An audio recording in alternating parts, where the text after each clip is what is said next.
কি করে দেখে। মাত্র এতটুকু কথা যুবককে পরিবর্তন করে দিছে। এজন্য বাবা দোহাই লাগে, খামখেয়ালি জিন্দেগি। আমি আপনি একটা বয়সে চলে আসছি, যুবক তার যৌবনে পা দিয়ে ফেলাইছে, নারী তার নারীত্বে পা দিয়ে ফেলাইছে, বৃদ্ধ তার বৃদ্ধে পা দিয়ে ফেলাইছে। সবাই একটা পজিশনে আমরা চলে আসছি, আমাদের মৃত্যুর ডাক চলে আসছে, আমরা কবরে চলে যেতে হবে। কার কখন মৃত্যু হবে আমরা কেউ জানি? বলেন, জয় বলেন, আমরা কেউ জানি? বলে আমরা সবাই একটা পর্যায়ে চলে আসছি। এজন্য দোহাই লাগে, আর কত এভাবে খামখেয়ালি চলবেন? চলতে চলতে তো এভাবে চললো, আজকে 50 থেকে 60 বছর হয়ে গেল, কারো 70 বছর হয়ে গেল।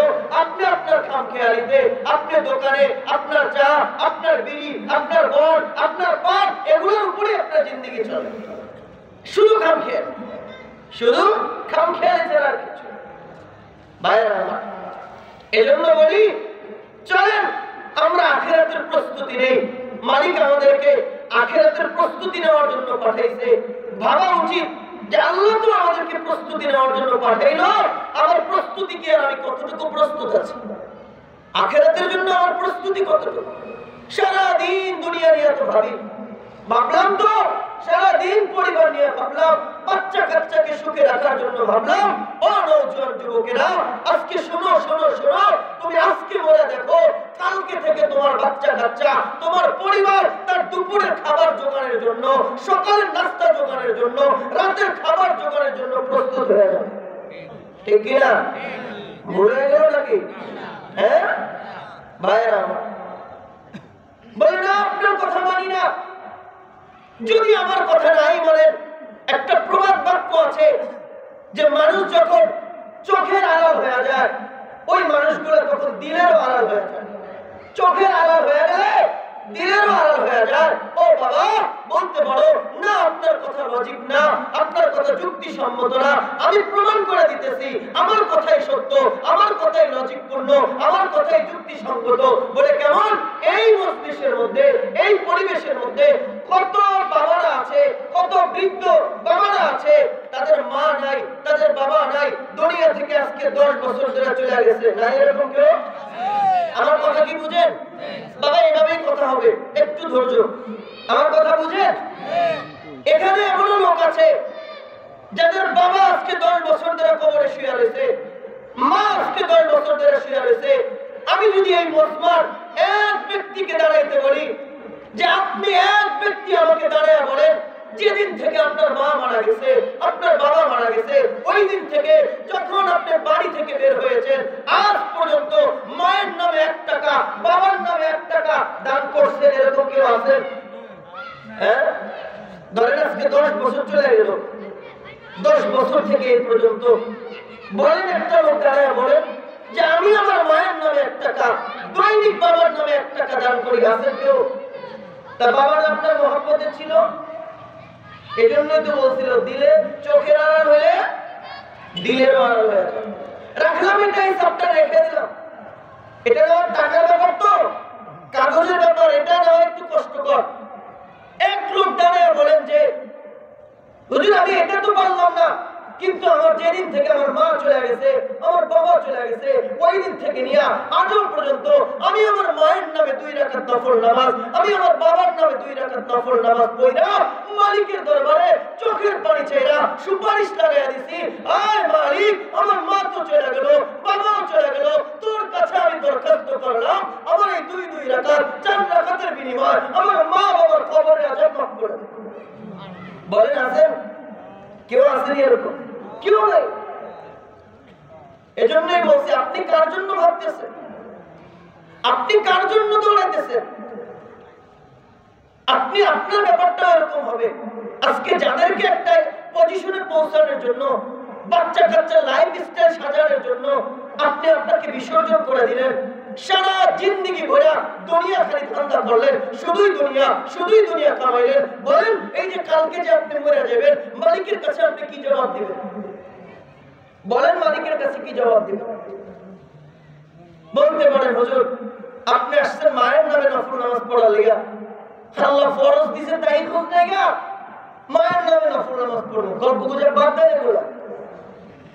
ও আমার বাবা, আল্লাহ পাক রব্বুল আলামিন বলে শোনো তোমরা সবাই আখিরাতের যাত্রী কুল্লু হাইয়িন মাইয়িতুন বলে শোনো পৃথিবীর প্রত্যেকটা জীবিতকে মরতে হবে কুল্লু জাদীদিন বাল বলে প্রত্যেকটা নতুন জিনিসকে একদিন পুরাতন হতে হবে প্রত্যেকটা প্রাণীকে দুনিয়া থেকে চলে যেতে হবে প্রত্যেকটা নতুন জিনিসকে যেমনি পুরাতন হইতে হয় ও নওজোয়ান যুবকেরা আজ আমি কাল দুনিয়াতে আছি কাল থাকবো না এটাই বাস্তবতা ঠিক কি না আজকে আছি আমি কালকে থাকবো না কালকে আছি তো আমি পরশু থাকবো না আমার দেখার বিষয় আমার টুকরির মধ্যে কি আছে আমার ঝোলার মধ্যে কি আছে ফেরেশতাদেরকে আমি কি দেখাইবো ওদের কাছে আমার কি প্রস্তুত করব যে এটা উসিলা আমাকে মাফ করে দাও এমন কি আমল করছেন বলেন যে এটা উসিলা আমাকে মাফ করে দাও ভাইরা আমার আল্লাহ পাক রব্বুল আলামিন পাঠাইলেন তো কবরের প্রস্তুতি নেওয়ার জন্য আখিরাতের প্রস্তুতি নেওয়ার জন্য ওইটা বাদ দিয়া মালিকের বিধান বাদ দিয়া আমরা শুধুই দুনিয়ার পিছনে ঘুরি আল্লাহ ডাক দিয়ে বলে শোনো ওমান আ'রাদা আন যিকরি ফাইন্না লাহু মাঈশাতান দানকা বলে যারা আল্লাহ থেকে বিমুখ হয়ে যাও সিজদা থেকে দূরে সরে যাও নামাজ থেকে দূরে আছো মসজিদ থেকে দূরে আছো তেলাওয়াত থেকে দূরে আছো পর্দা থেকে দূরে আছো জিকির আজকার থেকে দূরে আছো মালিক ডাক দিয়ে বলে এভাবে যদি দূরে থাকো তাহলে তোমার জিন্দেগি বড় সংকটময় হয়ে যাবে জীবন বড় সংকটময় হয়ে যাবে সংকটময়ের দুই অর্থ ফাইন্না লাহু মাঈশাতান দানকা সংকটময় দুই অর্থ এক অর্থ হলো নাদান সারা দিন খাবে সকাল থেকে সন্ধ্যা পর্যন্ত বাড়িতে আসবে ব্যবসার পণ্যগুলো একটা হিসাবের মধ্যে মিলাইবে ক্যালকুলেশন করতে থাকবে দেখবে ওর ঝোলার মধ্যে কোনো বরকতই নাই এরকম নাই কি বলে সারা জিন্দেগি ভরে দেখে আসছি সারা জিন্দেগি ভরে দেখে আসছি খালি খেতে খামারে দৌড়ায় দেখা যায় কোনো উন্নতি নাই কোনো বরকত নাই এজন্য আল্লাহ বলে যে আমাকে বাদ দিয়া সিজদা বাদ দিয়া নামাজ বাদ দিয়া তেলাওয়াত বাদ দিয়া মসজিদ বাদ দিয়া শুধুই দুনিয়া করবি আল্লাহ বলে তোর দুনিয়ার জিন্দেগি এদিক থেকে টান দিবি এদিক থেকে ছিঁড়ে যাবে ঠিক না এদিক থেকে টান দিবি এদিক থেকে ছিঁড়ে যাবে মিলান না আপনাদের জীবনের সাথে মিলিয়ে দেখেন না আমার কথাটা আল্লাহ কোরআনের এই কথাটা মিলান বলে দেখবা গাছটির মধ্যে কিছুই পাওয়া যায় না সব ধোঁয়াশা সব ছাই সব ধোঁয়াশা শুধু তাই না বাবা আল্লাহ তাআলা বলে ওয়ানাহশুরুহু ইয়াওমাল কিয়ামাতি আ'মা বলে বেনামাজি বান্দাকে নাফরমান বান্দাকে যে আমার জিকির থেকে বিমুখ হয়ে গেল আমার হুকুম থেকে বিমুখ হয়ে গেছে আল্লাহ বলে ওয়ানাহশুরুহু ইয়াওমাল কিয়ামাতি আ'মা বলে নাফরমানকে কিয়ামতের মাঠে অন্ধ বানায় উঠাইবো নাউযুবিল্লাহ পড়েন না কি বানায় উঠাইবো অন্ধ বানায় উঠাইবে বলবে ক্বালা রাব্বি লিমা হাশারতানি আমা ওয়া ক্বাদ কুনতু বাসীরা যেই ব্যক্তি হাশরের মাঠে অন্ধ হয়ে উঠবে আল্লাহকে ডাক দিয়ে বলবে মালিক দুনিয়াতে তো আমি চক্ষুওয়ালা ছিলাম আমার চোখ ছিল ক্বাদ কুনতু বাসীরা আমার তো চোখ ছিল ক্বালা রাব্বি লিমা হাশারতানি আমা আজকে হাসরের মাঠে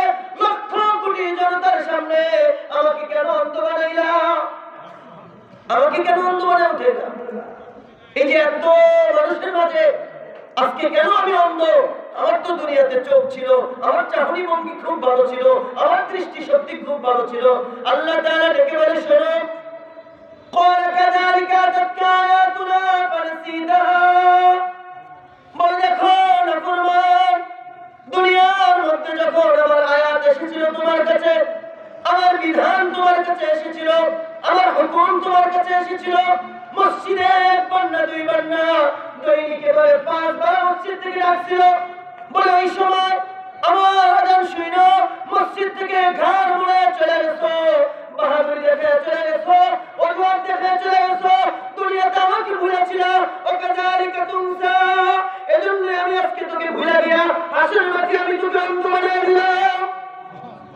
ও নওজোয়ান ওই দিন তোমাকে আমাকে যারা নাফরমান হবে সিজদা যাদের থাকবে না ওই দিন আল্লাহ তাআলা ওই মানুষগুলোকে অন্ধ বানায় উঠাইবে।